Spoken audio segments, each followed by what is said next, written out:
write down next heading as cytoplasmic inheritance.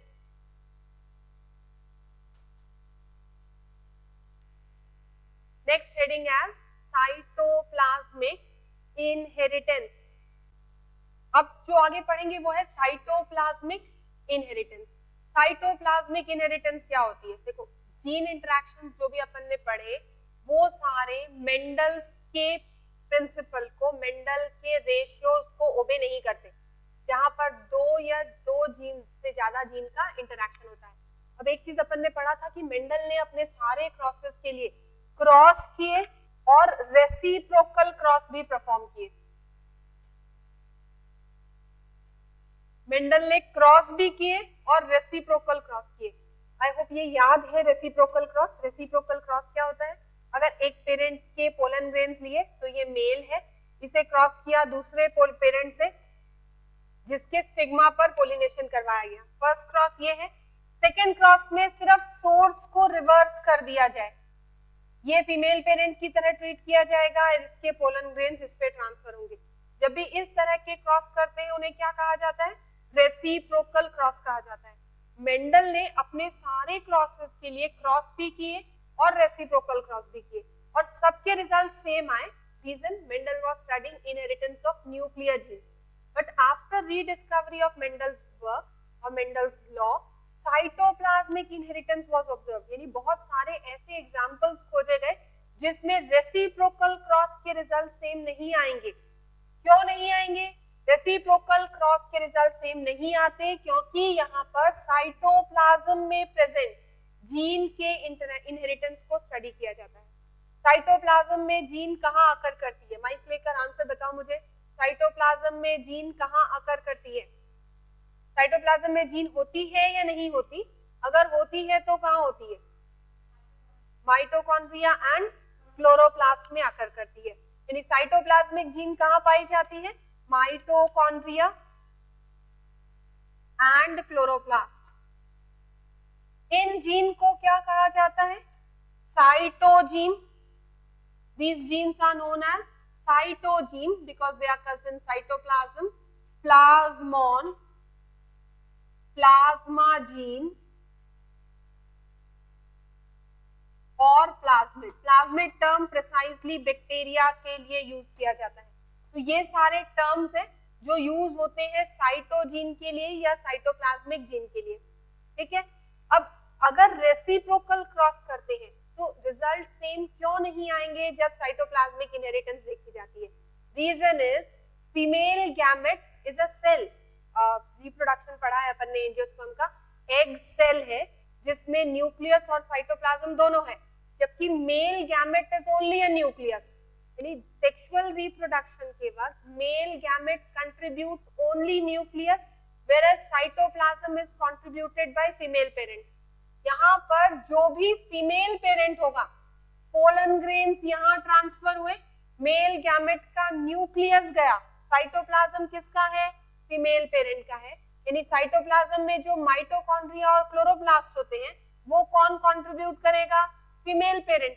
इस case में reverse हो गया, यानी इस केस में माइटोकॉन्ड्रिया और क्लोरोप्लास्ट का कंट्रीब्यूशन कौन कर रहा है? Female parent. माइटोकॉन्ड्रिया और क्लोरोप्लास्ट में जो जीन प्रेजेंट है उसका इनहेरिटेंस हमेशा फीमेल पर डिपेंड करता है.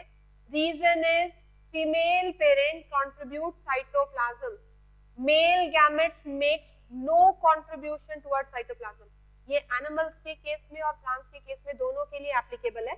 बट अगर एनिमल पढ़ेंगे तो अपन क्लोरोप्लास्ट की जीन के इनहेरिटेंस को नहीं पढ़ेंगे. रीजन पता है? क्लोरोप्लास्ट एब्सेंट होता है एनिमल सेल में. ओके. हाँ,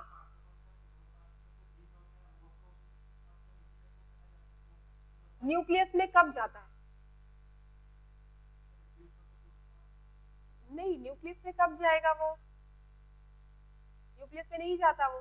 माइटोकॉन्ड्रिया और क्लोरोप्लास्ट में ही प्रेजेंट होता है. अपन ने एक टर्म पढ़ा था जहां पर वो माइग्रेटरी फॉर्म में होता है, मतलब it moves towards the nucleus. ये आगे अपन पढ़ेंगे जब जेनेटिक्स पढ़ेंगे, डीएनए का स्ट्रक्चर पढ़ेंगे ना, वहां पे टर्म पढ़ेंगे कि इन्हें क्या कहा जाता है? प्रोमिस्कस डीएनए कहा जाता है. डीएनए जो माइटोकॉन्ड्रिया से या क्लोरोप्लास्ट से न्यूक्लियस की तरफ माइग्रेट करते हैं उन्हें प्रोमिस्कस डीएनए कहते हैं। ये एक कॉपी बनाकर एक फॉर्म माइग्रेट करता है, बट न्यूक्लियस में और माइटोकॉन्ड्रिया में खुद का डीएनए होता है, इसीलिए इन्हें सेमी ऑटोनॉमस ऑर्गेनेल कहा जाता है। हमेशा नहीं जाती, कुछ special cases that is known as promiscuous DNA, ये आगे पढ़ाऊंगी मैं, वो कुछ स्पेशल केस होता है जहां पे मूव करती है। नॉर्मली माइटोकॉन्ड्रिया में और क्लोरोप्लास्ट में खुद का डीएनए होता है, और वो डीएनए में जो भी जीन है उसका एक्सप्रेशन भी नॉर्मली आकर करेगा। ओके, समझ भी आया जगदीश? और कोई डाउट? हाँ, फंक्शनल होती है। माइटोकॉन्ड्रिया को और क्लोरोप्लास्ट को सेमी ऑटोनॉमस ऑर्गेनेल कहा जाता है। क्यों कहा जाता है? क्योंकि वो अपने लिए जरूरी कुछ प्रोटीन्स को खुद ही सिंथेसाइज कर लेते हैं। उनके पास राइबोसोम है, डीएनए है और सिस्टम भी है, तो उनका डीएनए फंक्शनल है। डीएनए मतलब जीन, यानी कुछ जीन ऐसी भी होती है जो कोई दूसरे कैरेक्टर भी कंट्रोल करती है। यहाँ पर अपन वही कैरेक्टर्स पढ़ेंगे जो माइटोकॉन्ड्रिया या क्लोरोप्लास्ट की जीन कंट्रोल करती है। ठीक है, हमेशा ये न्यूक्लियस में नहीं जाते, ये इन ऑर्गेनेल में रहते हैं। कुछ स्पेशल केसेस में दे माइग्रेट टू न्यूक्लियस। जब ये माइग्रेट करते हैं, माइग्रेटरी डीएनए को प्रोमिस्कस डीएनए कहा जाता है। ठीक है, तो यहाँ पर क्या हो रहा है कि इनहेरिटेंस किस पे डिपेंड करेगी? फीमेल पेरेंट पर इनहेरिटेंस डिपेंड करेगी, क्योंकि फीमेल के साइटोप्लाज्म में प्रेजेंट माइटोकॉन्ड्रिया और क्लोरोप्लास्ट की जीन ही नेक्स्ट जनरेशन में ट्रांसफर होती है। इसलिए इसे क्या कहा जाएगा? साइटोप्लाज्मिक इनहेरिटेंस और maternal inheritance. Maternal refers to female parent, so it is also known as maternal inheritance. Clear? Write down the definition: cytoplasmic inheritance. In addition to nuclear gene,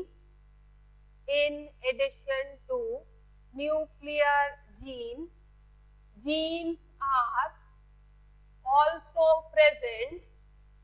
In addition to nuclear gene, genes are also present in cytoplasm, organelle like mitochondria and chloroplast. Organelle like mitochondria and chloroplast. These genes are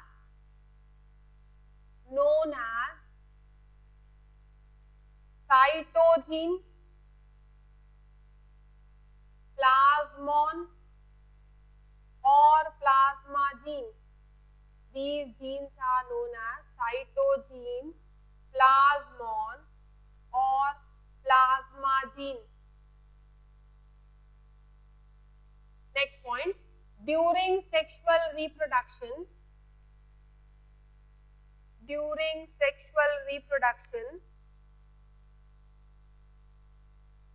female parent contributes cytoplasm to zygote. Female parent contributes cytoplasm to zygote, and male parent make no contribution. Male parent makes no contribution towards cytoplasm. Hence gene present in cytoplasm of female parent is transmitted to the next generation. So it is also known as maternal inheritance. So it is also known as maternal inheritance. Next point, characteristics of maternal inheritance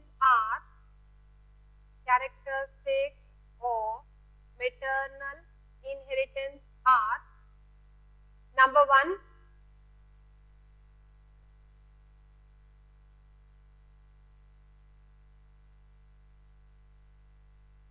progeny expresses characteristics of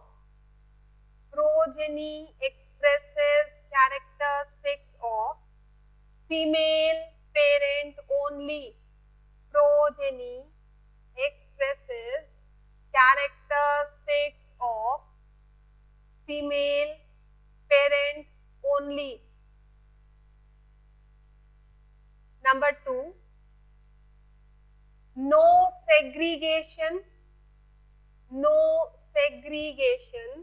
or crossing over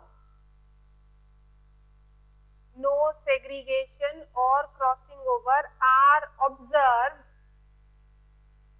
at the time of meiosis.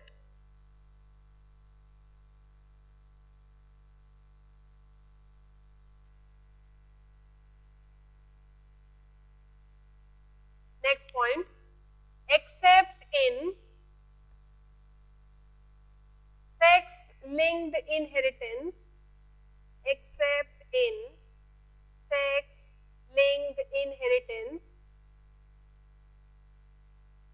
cytoplasmic inheritance,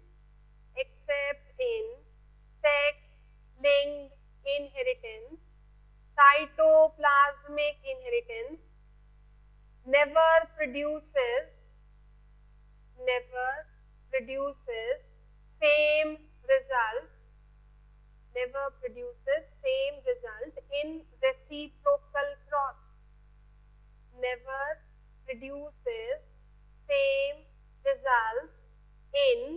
reciprocal cross.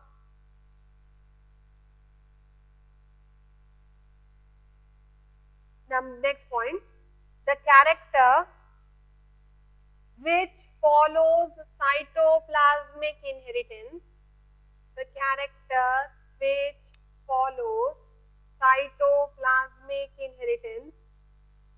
persist in progeny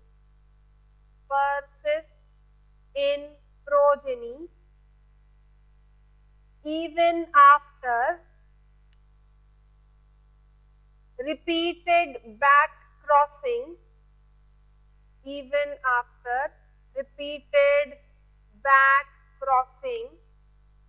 with parent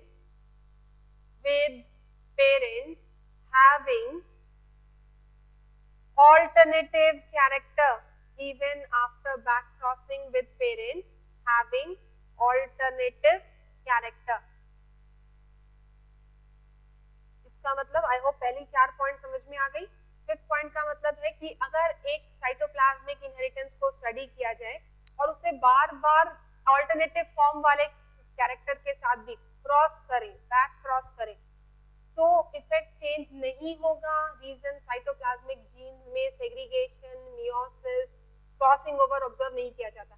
अगर nuclear gene का inheritance है और उसे parent के साथ बार बार cross किया जाएगा तो क्या होगा, कैरेक्टर चेंज हो जाएगा, हाइब्रिड चेंज होगा, बट यहाँ पर कोई इफेक्ट ऑब्जर्व नहीं किया जाता क्योंकि साइटोप्लाज्मिक जीन केवल फीमेल पेरेंट की इनहेरिट होती है।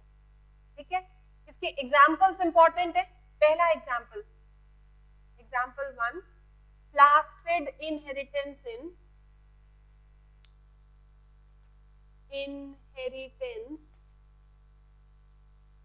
in Mirabilis jalapa.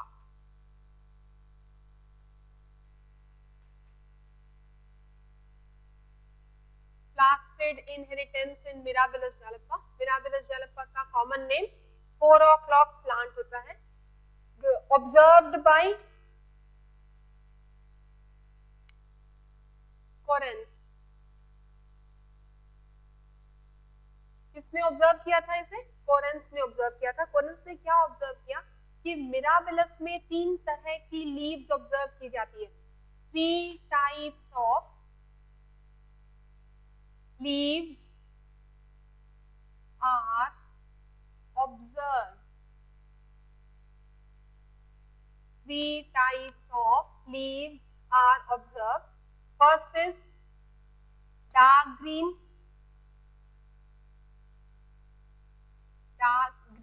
colored leaf. Second is pale green colored leaf.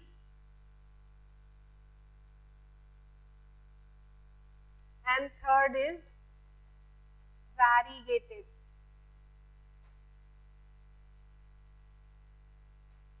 Variegated leaf. Variegated मतलब patches of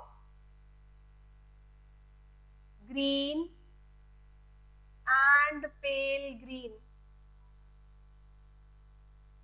Variegated में leaves पर पैच ऑब्जर्व किए जाते हैं, डार्क कलर के और पेल ग्रीन कलर के पैचेस ऑब्जर्व किए जाते हैं। ये 3 तरह की लीव्स ऑब्जर्व की गई मिराबिलस जालप्पा में। ग्रीन कलर कौन डिटरमाइन करेगा? Pigment, chlorophyll. क्लोरोफिल कहाँ प्रेजेंट होगा? क्लोरोप्लास्ट में। क्लोरोप्लास्ट क्या है? प्लास्टिड है। यानी यहाँ पर इनहेरिटेंस किसका स्टडी कर रहे हैं अपन? प्लास्टिड का। नहीं, प्लास्टिड या क्लोरोप्लास्ट में प्रेजेंट जीन का इनहेरिटेंस। नाउ ये रेसिप्रोकल क्रॉस है और एक ग्रीन लीफ वाले प्लांट को मेल पेरेंट की तरह लिया गया और एक पेल ग्रीन लीफ वाले प्लांट को फीमेल पेरेंट की तरह लिया गया। इसके पोलन ग्रेन्स इसके स्टिग्मा पर पोलिनेट किए गए। F1 इंडिविजुअल कैसा होगा? F1 individual will be pale green because plastid female parent contribute कर रहा है। अब इसी का अगर रेसिप्रोकल क्रॉस परफॉर्म किया जाए, पेल green is taken as male parent, is crossed with dark green, it is taken as female parent. F1 कैसा होगा? डार्क ग्रीन कलर का होगा क्योंकि क्लोरोप्लास्ट का कंट्रीब्यूशन कौन कर रहा है? Chloroplast is contributed by female parent. Female में अगर ग्रीन कलर के प्लास्टिड हैं तो नेक्स्ट जनरेशन में सारे प्लांट्स की लीव्स का कलर ग्रीन होगा। फीमेल में अगर पेल ग्रीन कलर के प्लास्टिड हैं तो नेक्स्ट जनरेशन में सारे लीव्स का कलर पेल ग्रीन होगा। ठीक है, लेकिन अगर अपन क्रॉस करें वैरीगेटेड और ग्रीन को,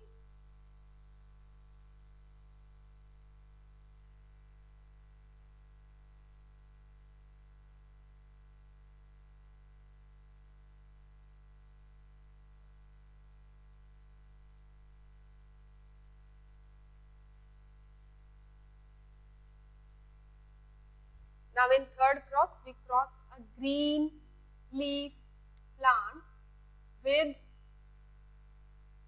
variegated leaf। यहाँ पे ग्रीन लीफ वाले को लिया मेल पेरेंट, फीमेल को लिया, वैरीगेटेड लीफ वाले को लिया फीमेल पेरेंट। नेक्स्ट जनरेशन में लीफ का कलर क्या होगा? आंसर बताओ इसका।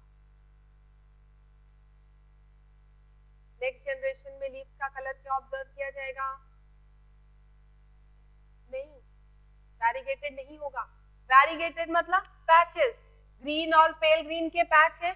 पैच कब होंगे? जब दोनों जीन प्रेजेंट होगी, ग्रीन की भी है वैरीगेटेड की भी है। तो यहाँ पर जो जनरेशन बनेंगे वो 3 तरह के होंगे। ग्रीन प्लास्टिड सेग्रीगेट होकर अपने आप को एक्सप्रेस करेगा, पेल ग्रीन कलर की लीव्स देखी जाएगी एंड वैरीगेटेड लीफ, तीनों का प्रोडक्शन होगा। तो green leaf, pale green leaf and variegated leaves are produced because variegated मतलब having patches of green and pale green, यानी उसमें 2 तरह के प्लास्टिड है, ग्रीन प्लास्टिड भी है, पेल ग्रीन प्लास्टिड भी है। इसलिए ग्रीन, पेल ग्रीन और वैरीगेटेड तीनों इंडिविजुअल का प्रोडक्शन होता है। ठीक है, तो ये पहला एग्जाम्पल है।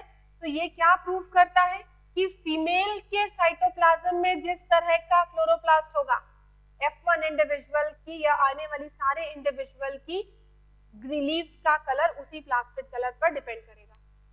ओके, दूसरा example,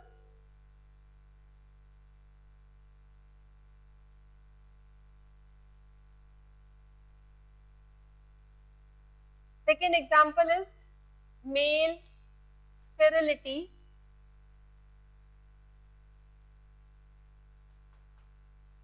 in maize.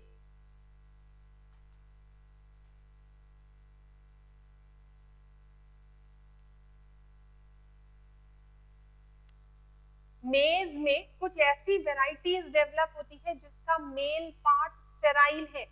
In varieties को मेल स्टेराइल वेराइटीज कहा जाता है। यानी these varieties are known as male sterile variety as their male part is sterile. Economically ये बहुत इंपॉर्टेंट होती है। Why such varieties are important? Can you answer the question? Why male sterile varieties are important? Hybridization में ऐसी varieties बहुत important होती है। क्यों होती है?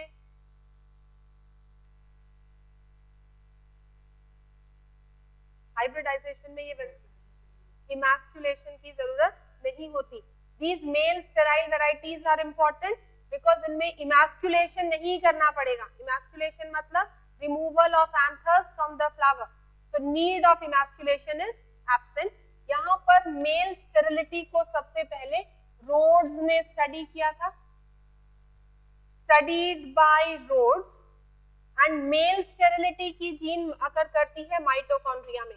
तो gene for male sterility is present in mitochondria.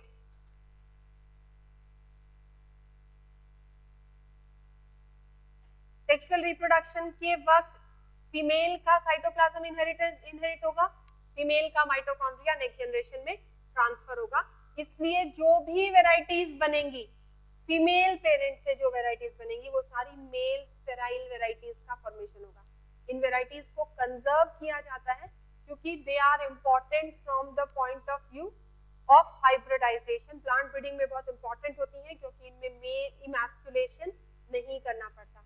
ये दो इंपॉर्टेंट एग्जाम्पल है। इसके आगे और एग्जाम्पल्स हैं, वो अपन नेक्स्ट क्लास पढ़ेंगे। नेक्स्ट लेक्चर है मंडे को इसके एग्जाम्पल्स कंप्लीट करेंगे। यानी इस पे मेनली क्वेश्चंस किस तरह से आएंगे, डिटेल क्वेश्चन इन दो एग्जाम्पल्स पे आते हैं। बाकी एग्जाम्पल्स के नाम याद करने की, ये सारे एग्जाम्पल्स हैं साइटोप्लाज्मिक इनहेरिटेंस के। Basic outline of example and the main characteristics, this will be studied in the next class. Okay.